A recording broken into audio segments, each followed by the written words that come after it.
waktunya digenjot ya Mas.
Karena teman-teman sudah mau menginvestasikan waktu Anda mungkin 2 jam, 3 jam di hotel ini untuk mendengarkan saya dan mendengarkan Prudential. Tepuk tangan buat teman-teman sekalian ya.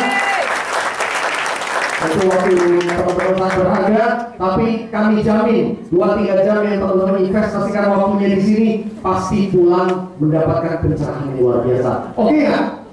Oke ya? Jadi kasih kiri kanan pasti oke. Kasih kiri kanan ya. Teman baru nggak apa-apa, pasti oke ya. Nah, thank you. Saya mau perkenalan dulu. Kenapa nama saya Charles? Kan agak antik ya, unik gitu ya. Saya lahir tahun 75. Mama saya waktu itu ngefans banget sama Charles Bronson ya. Tahun 75 Charles Bronson ya. Dan mama saya memberikan nama saya itu Charles Utama. Tapi waktu di akte lahir, mungkin karyawannya itu sedang ngantuk atau sedang patah hati, galau, ya. Dia tulisnya jadi Ceris Utami. Jadi sejak kecil saya sekolah itu tuh udah dipanggil Caising, yaitu nickname saya, ya, Ceris Utami. Gitu. Jadi waktu saya menikah dengan istri yang hari ini juga hadir, coba kita bagi tolong Ibu Isu bantu berdiri, ya. Ini istri saya, pasangan saya, namanya lebih antik lagi, Isu Gunawan. Jadi waktu kami menikah, kami dapat surat, ya, Bapak Isu Gunawan, Ibu Ceris Utami. Nah, jadi saya bilang, nah ini kayaknya saya perlu memperjelas status saya, ya. Kayaknya nggak maco banget nih namanya, berasa nih. Dikirim surat ibu dulu gitu, ya. Tapi kalau mau diganti depannya udah terlanjur, ya, udah terlanjur saya, ya kan. Belakangnya ini yang harus diganti. Jadi belakangnya diganti lah. Saya cari-cari apa-apa. Oh ya, asa aja. Kenapa? Karena asa itu kan artinya harapan, ya. Selama masih ada harapan, pasti ada jalan, teman-teman. Jadi saya pikir Utami ini jangan utama lagi, terlalu banyak utama ban, utama ini, utama sono, ya kan. Jadi saya gantilah Utasa. Nah, jadi jadilah Ceris Utasa. Dan malam ini juga, karena saya yakin Bapak Ibu sekalian malam ini hadir bukan hanya karena ada yang undang, tapi memang mungkin teman-teman dalam hati juga penasaran, dan teman-teman dalam hati juga punya harapan untuk bisa lebih baik. Nah, setuju nggak sama saya? Dan jadi malam ini oleh karena harapan itulah kita berkumpul bersatu di tempat ini. Nah, ngomong-ngomong soal harapan, apa sih yang kita harapkan? Kalau saya boleh tunjukkan, ya, kalau di Jakarta modelnya kayak begini, ya, sekali seminar bisnis yang kita adakan malam ini, kalau di Jakarta modelnya kayak begini, teman-teman. 2.000, ya kan? 2.500 gitu. Di Jakarta juga begitu banyak orang berharap-harap gitu. Tahu dong, di Jakarta penyakitnya itu luar biasa. P20, ya kan? Pergi pagi-pagi, ya. Pergi pagi, pulang juga petang, ya. Kalau maksudnya pulang itu pergi pagi-pagi, pulangnya juga petang gitu, ya. Pinggangnya juga pegel-pegel, palanya juga pusing-pusing, ya kan. Penghasilannya juga pas-pasan, ya kan. Potong pajak pula, ya kan. Ya kan. Benar-benar harus diterapi penyakit P20. Benar, di Jakarta itu jauh lebih sulit dibanding macetnya, perjuangannya, biaya hidupnya mahal sekali. Makanya ketika ada seminar-seminar bisnis, seminar yang bagus, mereka tuh begitu haus, banyak sekali, ya. Apalagi nanti kalau kita undang pembicaranya itu seperti Bong Chandra, seperti pabrik-pabrik figur Elia yang lebih ramai lagi, penuh. Nah, jadi apa sih yang kita harapkan? Nah, sebenarnya ini yang kita harapkan adalah Bapak Ibu, teman-teman, berapa tahun kita sudah bekerja, berapa tahun kita susah. Pernah nggak kita bertanya, ya, apa yang menjadi impian kita? Lewat pekerjaan kita, lewat usaha kita, impian yang mau diwujudkan itu apa? Mungkin Bapak Ibu yang hadir malam ini punya satu keinginan, pengen banget punya rumah. Udah bosen deh tinggal di taman mertua indah. Pengen banget keluar gitu, karena kekuasaannya cuma 2x3 kan kekuasaan, daerah kekuasaan. Keluar dari situ udah kekuasaan yang lain kan. Nah, apakah itu jadinya? Sudah berapa tahun kita bekerja? Nah, mungkin ada juga yang punya impian, suka banget lihat buku tabungan. Tapi justru buku tabungan itu adalah menjadi sebuah buku yang paling sedih di dunia ini. Kenapa? Ya endingnya langsung nangis. Udah kerja puluhan tahun, kok endingnya kayak begini ya? Jadi selama ini, ngapain aja? ya, nggak naik-naik angka itu. Nah, mungkin itu juga menjadi impian teman-teman. Pengen banget ya kalau lihat itu tuh digitnya nggak 3 ya, digitnya bisa 6, bisa 9, mungkin bisa 12. Cuma kapan ya? Nah, jadi gimana gitu ya? Apalagi teman-teman melihat ya mungkin situasi bertambah genting, artinya anak-anak sudah gede. Bentar lagi mau kuliah. Mereka pengen sekali memecah pendidikan yang lain. Mungkin mau ke kota Surabaya, atau mungkin ke Jakarta, atau mungkin ke luar negeri. Apa itu menjadi impian Bapak Ibu sekalian? Memberikan pendidikan yang terbaik buat anak. Kemudian jalan-jalan. Nah, ngomong-ngomong soal jalan-jalan, siapa sih nggak suka jalan-jalan itu? Ya. Apalagi kita bicara tentang perjalanan rohani. Ya. Mungkin ajak orang tua kita untuk umroh. Kalau saya Kristen, saya mau ya ke tanah suci. Ya, ajak orang tua. Tapi berapa mahal? Sekali ke Singapura aja, Rp2.000 kita aja udah laku, betul. Hotel, tinggal, sebagainya. Sekali keluar puluhan juta. Nah, teman-teman, atau mungkin masih ada impian-impian yang ingin teman-teman wujudkan dalam 5-10 tahun ke depan. Ya, banyak. Nah, teman-teman, mungkin hari ini kita berkecukupan, tetapi apakah waktu sudah sesuai dengan yang kita ingin? Pekerjaan kita, usaha kita semakin mengikat waktu kita atau semakin memberikan kita waktu? Nah, banyaknya keuangan diri, pensiun dan sebagainya, bahagia dan sebagainya. Itulah harapan yang ingin kita capai. Tapi pertanyaannya adalah untuk mewujudkan impian seperti ini. Impian itu boleh biasa-biasa atau juga boleh luar biasa. Ya, yang penting terwujud. Tapi cara mewujudkannya itu bagaimana? Tentu perlu penghasilan. Setuju, Bapak Ibu sekalian?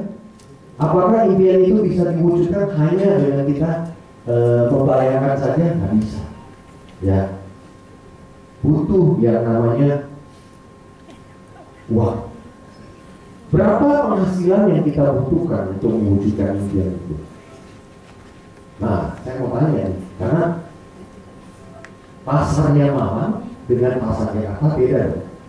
Saya pengen tanya nih, menurut Bapak Ibu sekalian, 5 juta sebulan bisa?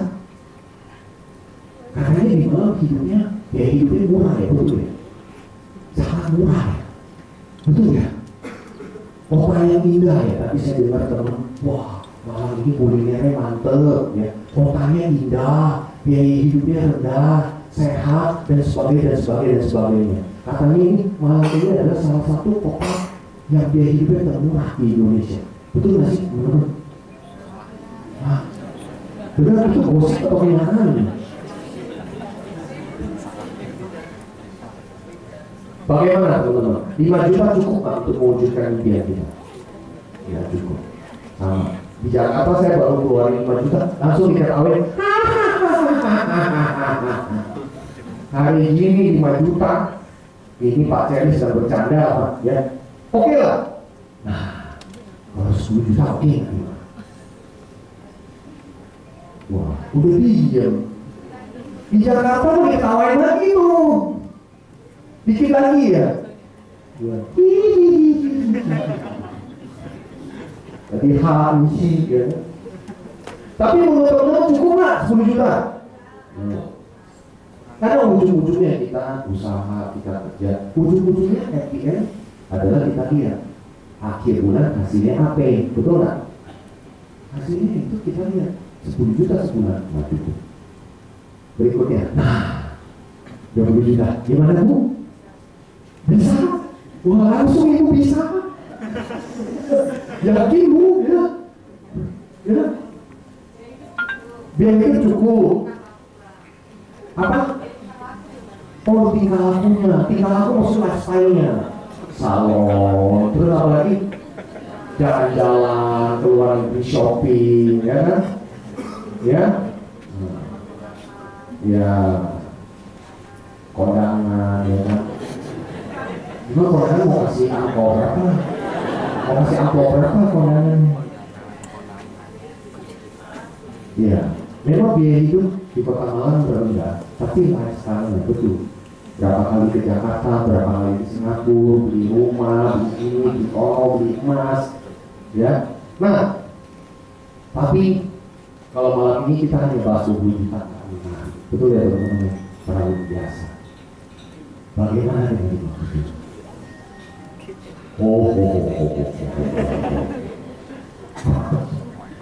Nah, ini. Nah, tapi teman-teman, malam ini minimal kita membahas gimana mencapai angka 1 juta sebulan. Teman-teman semangat? Semangat. Ya. Kira-kira 100 juta sebulan di Malang masih laku nggak? Hah? Laku nggak? Laku.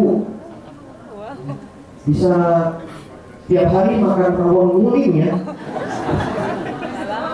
Kalau betul ya. Oke, mantap deh pokoknya ya. Nah, tapi pertanyaannya adalah di manakah saya sekarang dan bagaimana saya dapat berpenghasilan 1 juta sebulan? Nah, mari kita sekarang secara logisnya dulu. Secara logisnya kita bisa meraih penghasilan 1 juta dari mana? Ya? Nah, kalau yang seperti ini kita harus belajar sama bapak kita, ya. Bapak angkat, saya pun nggak pernah ketemu dia, tapi beliaulah yang membuat kuadran 4 kuadran ini menjadi sederhana dan mudah diingat. Jadi, basically orang itu hanya ada di 4 kuadran ini, dan kuadran inilah yang menentukan penghasilan. Nah, kuadran yang pertama adalah seorang karyawan. Menurut Bapak Ibu, seorang karyawan yang punya penghasilan 100 juta sebulan, kira-kira dia posisinya ada di mana? CEO, presiden, direktur. Ya, kata istri saya, kalau yang kaya ada beberapa cara, tapi yang paling efektif jadi ini udah keempatnya bos. Dan dia nggak mau, karena waktu itu dia lulusan dari luar negeri, dia kerja dengan gaji yang begitu, dia bingung gitu ya, kapan saya bisa ajak mama saya ke Singapura dengan gaji seperti ini gitu ya kan. Nah, jadi bayangkan betapa sulitnya seorang karyawan mau menerobos penghasilan 1 juta sebulan. Betul? Posisi CEO, posisi puncak, misalnya kayak di sini. Wah, ini mah luas, semua orang juga bisa naik ya. Tapi untuk posisi CEO seluas ini nggak bakal bisa. Dalam perusahaan itu cuma ada berapa direktur. Nah, jadi ilmu sikut lah, ya kan? Ilmu orok kan? Sodok kiri, sodok kanan, tendang bawah, ya kan? Kalau atas nggak boleh sodok. Katanya mencilat, wah lebih parah lagi. Nah teman-teman, intinya saya bekerja untuk orang lain, itu sebagai seorang karyawan. Berapa tahun untuk mencapai penghasilan 100 juta? Nggak ada yang tahu. Udah sampai penghasilan 1 juta sebulan pun itu ada risiko juga, betul? Nah jadi bagaimana teman-teman? Sulit? Lebih sulit. Ya. Nah, jadi malam ini kita nggak bahas di sini.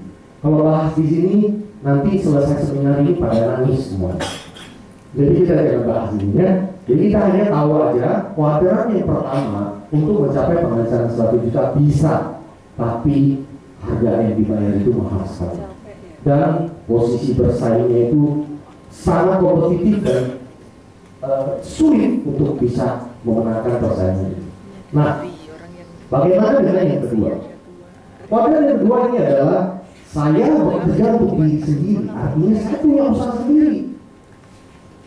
Tapi saya punya usaha sendiri, ibaratnya usaha ini pun harus dikontrol dari hulu ke hilir misalkan. Nah, sudah beruntung nggak sakit kuning.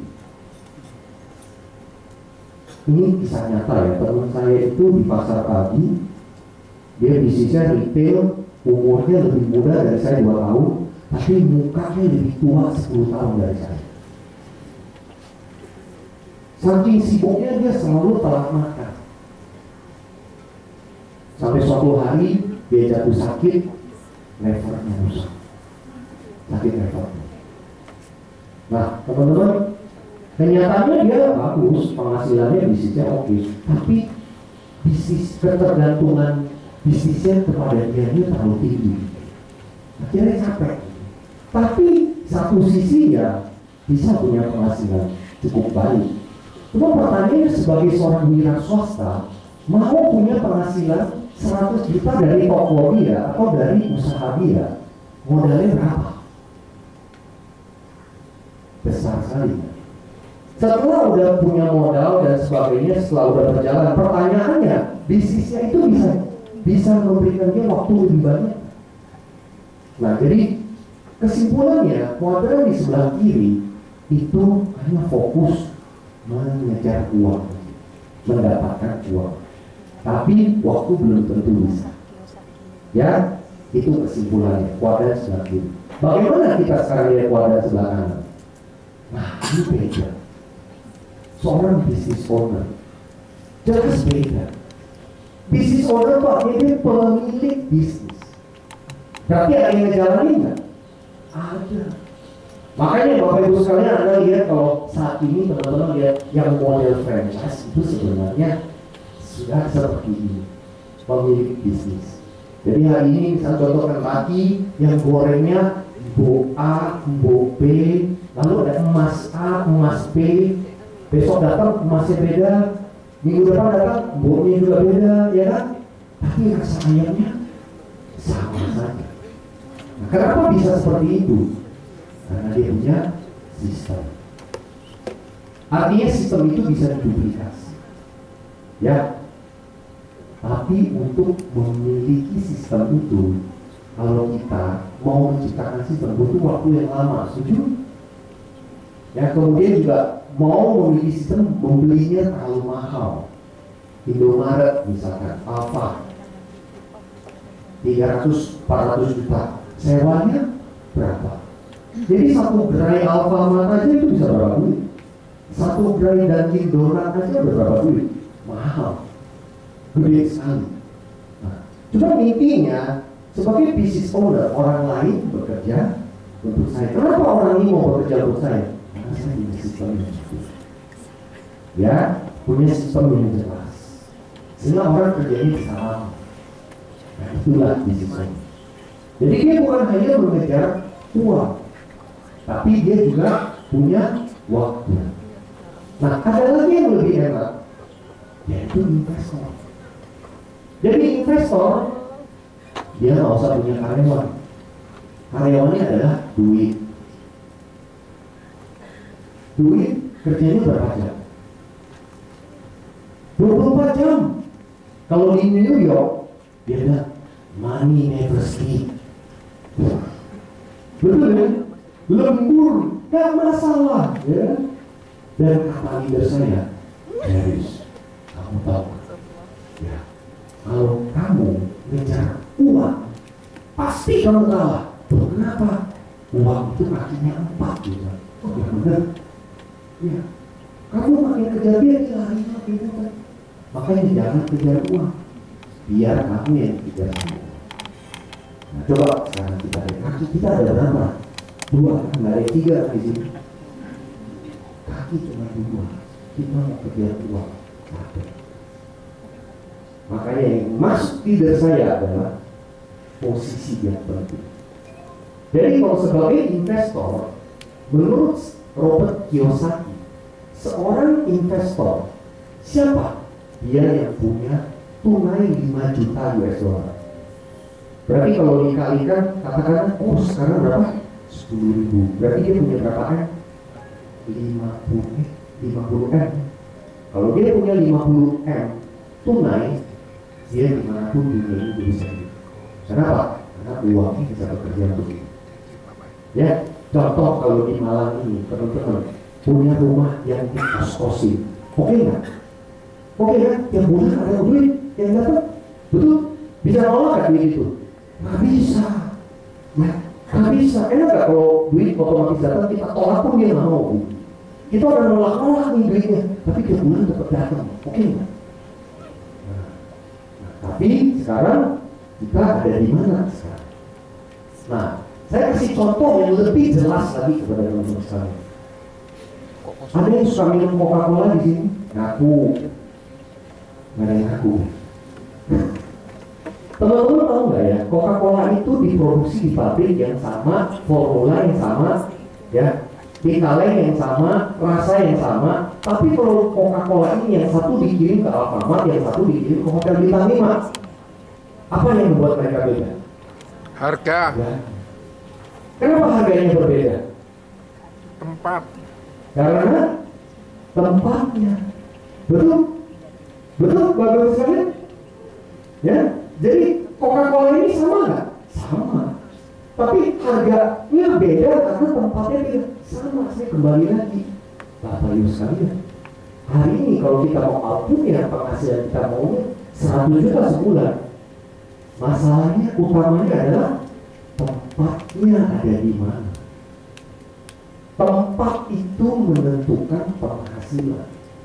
Kalau tempat kita tepat, penghasilan kita juga pasti oke. Nangkep analogi ini? Nangkep ya? Nah, bicara tentang tempat, hari ini tempat kita fokusnya hanya bergerak aja, atau fokusnya bisa membuat kita naik tingkat.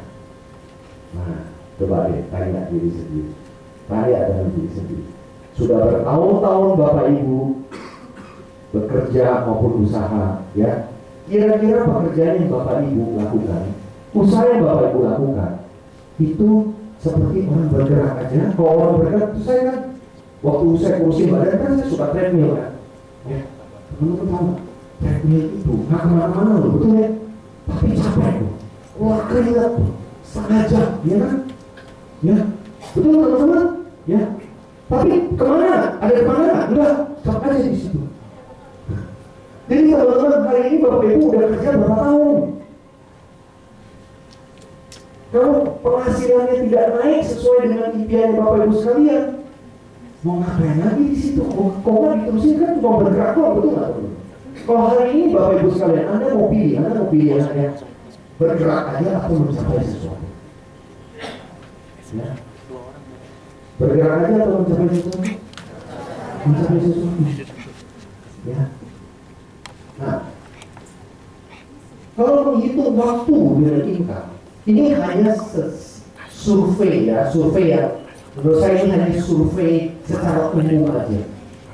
Rata-rata income di Indonesia kita lihat, kalau masa kerja dari tahun pertama sampai tahun kelima, range income-nya 2 juta sampai 5 juta. Kalau dipukul rata, berarti rata-ratanya 3,5 juta per bulan. Ya, lalu kalau dilihat di totalin 3,5 juta kali 60 bulan, berarti kan 5 tahun pertama ini total income-nya berapa? 210 juta total. Ya, tahun kelima sampai tahun 10 dia mengalami kenaikan gaji. Range-nya 5 sampai 10, berarti kan rata-ratanya 7,5. 7,5 kalau dikali 60 bulan berarti 450. Ya, cukup bagus ya. Di Malang di yang hari ini bagus, lumayan ya. Kalau di tahun ke-10 sampai ke-15 dia masih bekerja, maka kira-kira rata-rata income per bulannya 12,5. Kalau dikali 60 bulan 350, kalau ini ditotal kurang lebih 1,5. Itu baru income, belum dipotong biaya hidup dia ya. Nah, tapi siap-siap aja kayak begini ya, kerja lembur ya. Nah, siapa yang pernah dealerin meja kantor ya, dealerin apa, buku-buku ya kan. Terus apa lagi, kerja rasanya nggak habis-habis ya kan. Ya, terus dikaryakan terus, betul teman-teman ya kan. wah kayaknya kamu badan cukup gede nih, kamu bisa ngangkat, wah kamu bisa ngangkat 20 kilo lebih lagi nih ya kan. Nah, terus sakit. Nah teman-teman, ini ada satu paket. Nah apakah ini yang kita mau? Hidup adalah ini. Nah, jadi kalau hari ini Bapak Ibu melihat untuk keluar dari zona yang hanya bergerak aja ke zona yang bisa mencapai sesuatu yang dalam arti kata dalam waktu yang tidak terlalu lama tapi perubahannya banyak, hanya satu jawabannya yaitu bisnis. Ya, habis teman saya kemarin baru ngomong, Ceris, kamu tahu nggak karyawan kalau bisa kaya itu pasti ada anunya, dia bilang. Apa? Ya kalau nggak korupsi lah, inilah, itulah, ya kan? Karyawan kalau bisa kaya itu aneh. Tadi saya ngomong.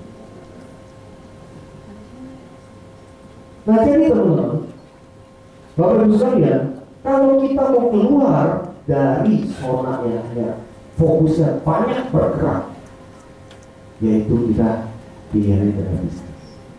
Setuju, teman-teman? Nah, kalau bicara bisnis, satu yang harus dipertimbangkan adalah modal. Siap nggak Bapak Ibu kehilangan modal? Jangan macam-macam loh. Ini bisnis loh. Masuk 10 juta, 20 juta, 100 juta. Ini duit kalau udah sekali keluar, pertanyaannya kapan balik? Siap-siap aja baik-baik. Berani nggak tanggung resiko? Kerja kumpul sekian tahun dengan harapan bisa bisnis, ya kan? Masuklah duit 100 juta, 200 juta, ya ternyata tidak sesuai dengan diharapkan, baik gitu. Anda siap?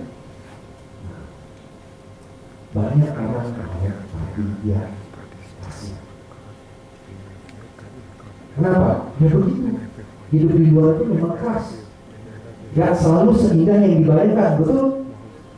Bisnis belum tentu bisa untung. Ada nggak bisnis yang jaminan 100% untung? Nggak ada. Pasti ada risiko.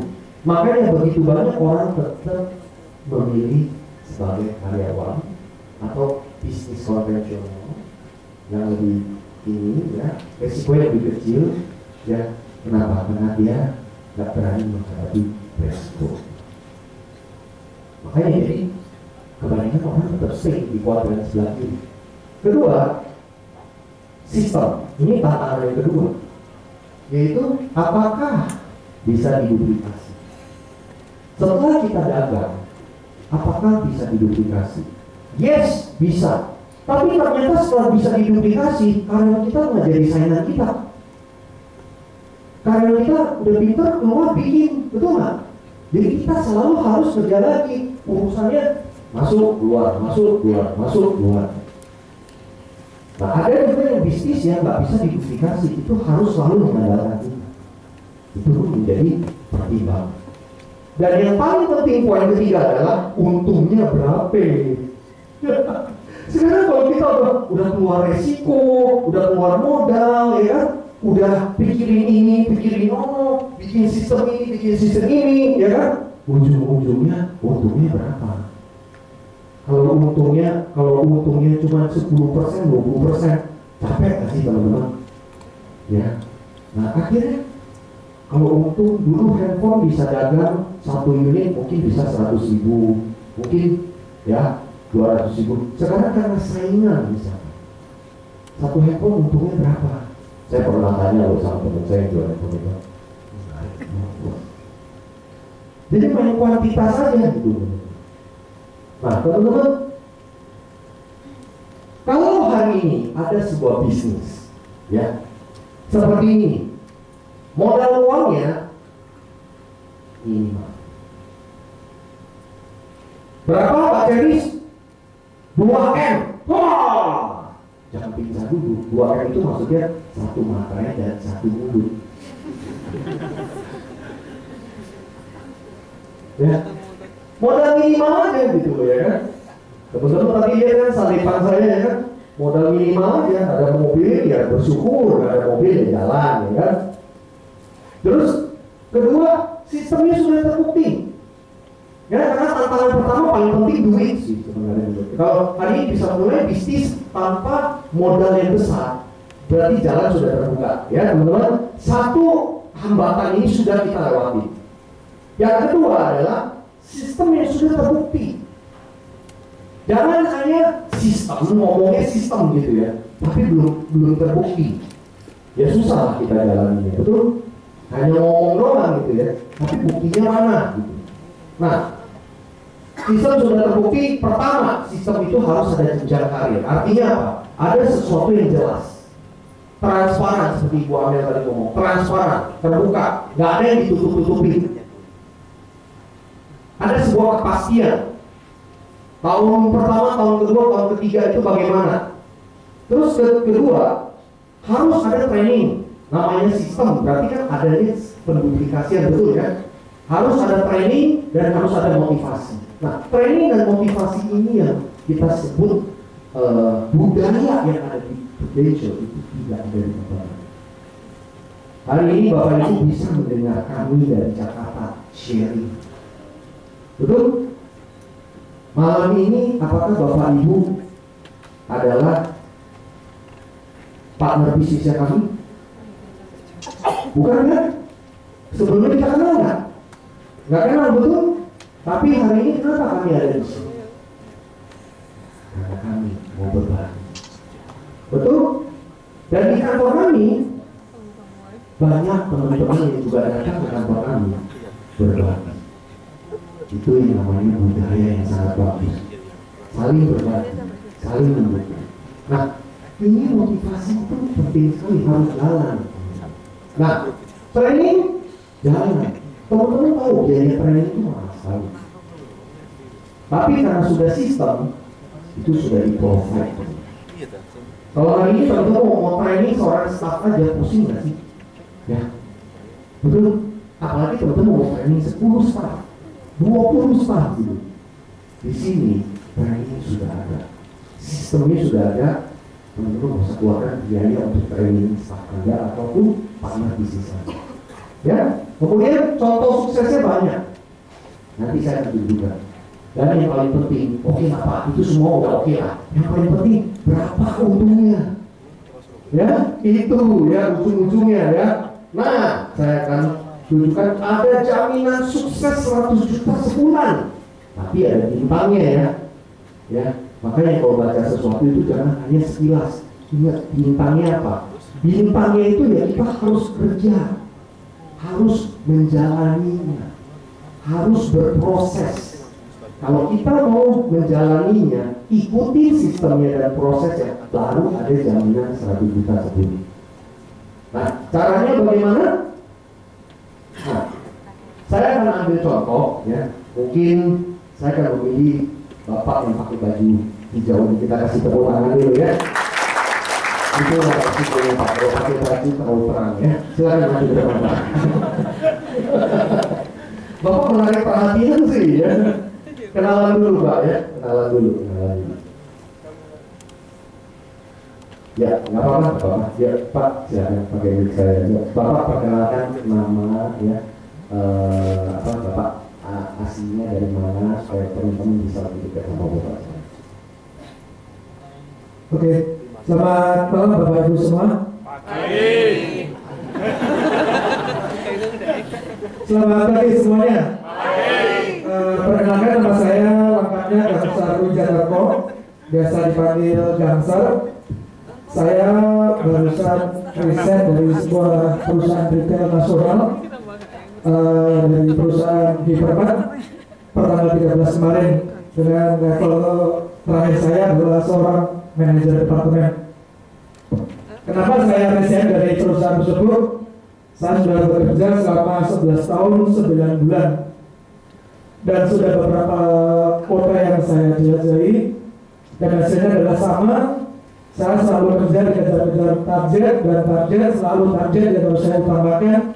Begitu saya akan mencapai target, saya akan dibuang dan pastinya jauh dari keluarga saya. Ya. Makanya Jadi ini lebih parah dari gambar yang tadi ya. ya. Oke, nggak apa-apa, Pak. Nanti curhatnya nanti ya. Ini lagi mau curhat ini ketahuan di bawah ya. Nggak apa-apa, it's okay. Saya panggilnya gangster atau apa? Biasa dipanggil gangsar. Gangsar. Gangsar. Gangsar. Gangsar kalau orang Jawa itu lancar.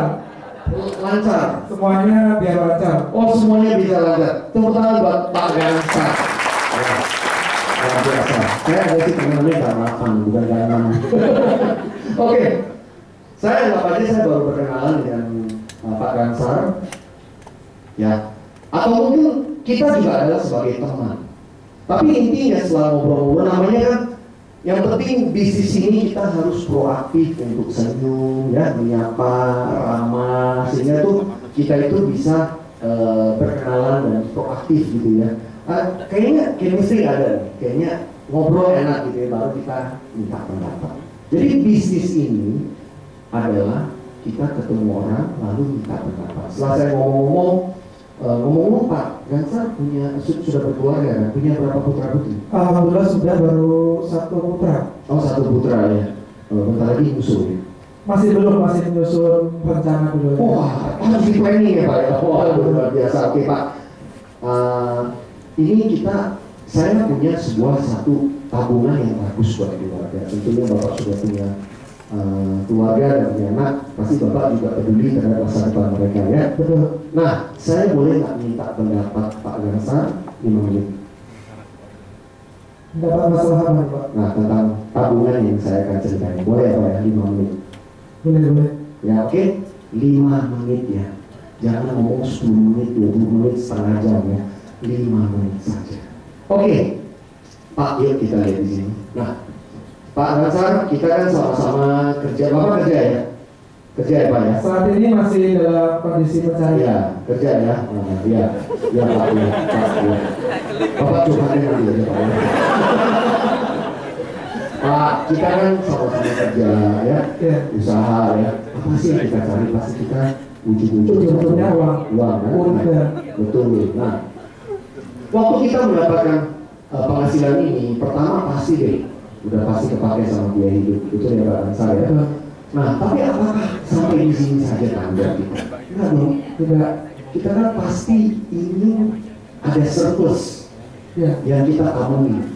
Nah, kalau hari ini Bapak pengen punya surplus dan Bapak pengen tabungin, Bapak menabung buat apa? Menabung Tujuannya? Tujuan pertama untuk menabung adalah untuk persiapan bekal kita di masa depan. Pendidikan anak untuk kita sakit, masa kita sakit, dan untuk masa depan dan dana darurat. Betul. Ya, Bapak banget ya Pak. Nah Pak, ini Pak ini tujuannya. Nah, sekarang saya mau cerita nih Pak, untuk ngumpulin duit ini itu kan butuh 10 sampai 20 tahun. Ya, lama lah misalnya gitu ya. Nah, sekarang ini kita punya, saya mau ikut contoh ya Pak ya. Kita punya teman baik, namanya Ali. Nah, Ali ini ya, dia juga tahu harus nabung. Nah, dia pun udah mulai merencanakan nih tabungan dia. Ya, bulan dia nabung 2 juta. Bulan kedua dia nabung 2 juta. Bulan ketiga dia nabung 2 juta. Terus aja pokoknya intinya dia punya satu target harus memenuhi masa depan dia ya Pak ya. Tapi yang namanya sakit kan nggak ketok pintu dulu Pak. Ya betul. Ya. Tiba-tiba dia didiagnosa oleh dokter mengalami serangan jantung, mungkin kanker atau stroke gitu ya. Dan tentu kalau sudah terjadi sakit, teman kita ini udah berpikir nih, ya kan? Satu, biaya berapa? Biaya pasti mahal. Ya, kedua, bisa hidup sampai kapan? Ya betul.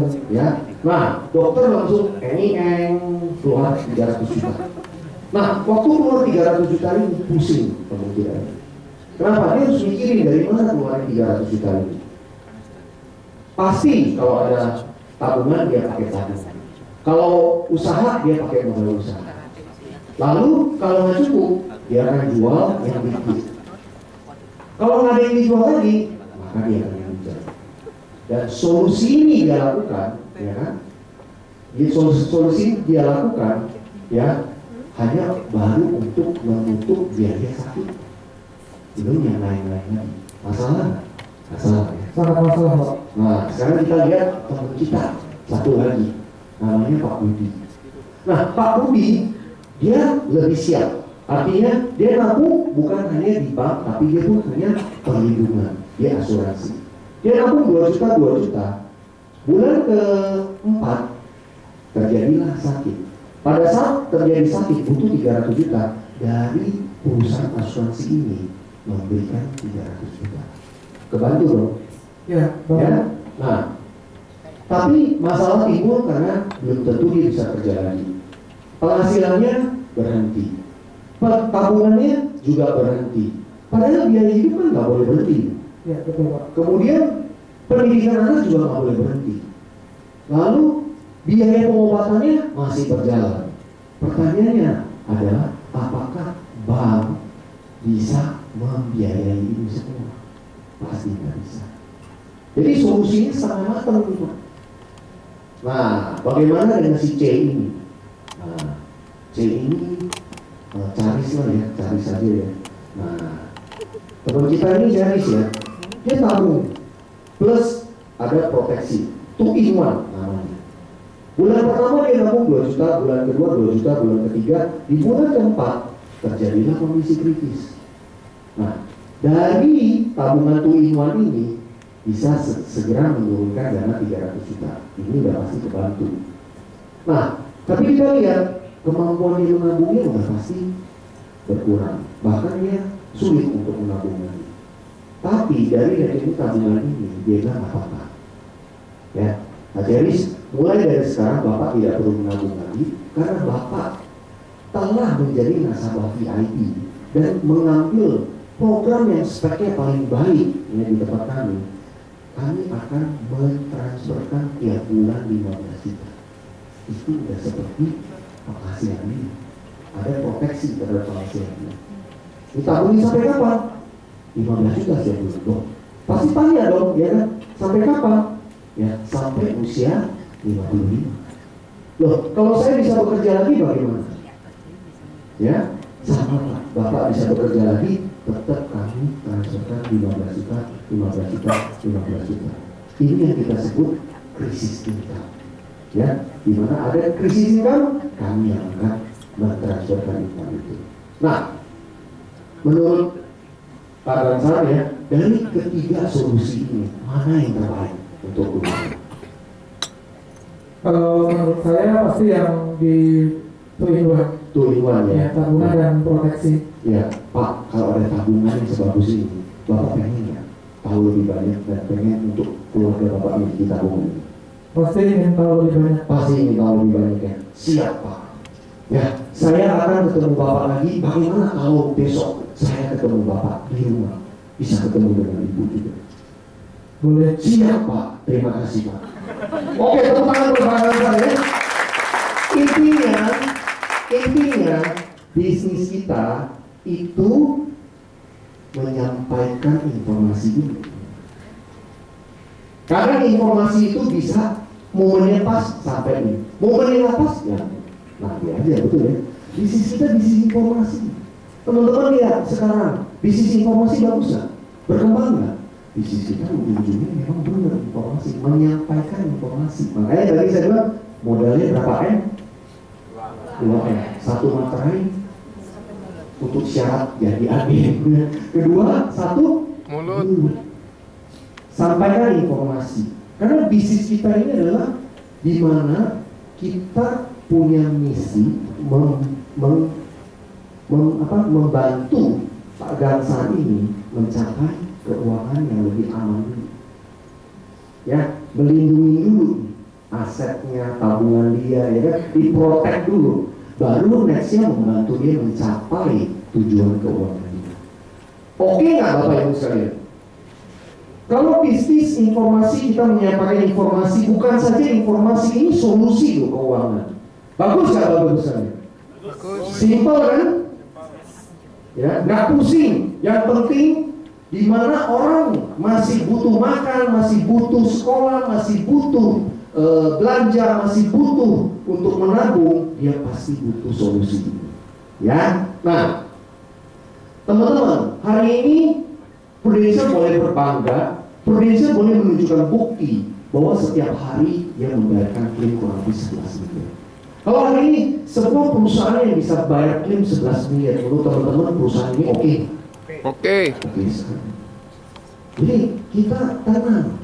Kita yang hari ini sebagai pebisnis, yang paling penting partner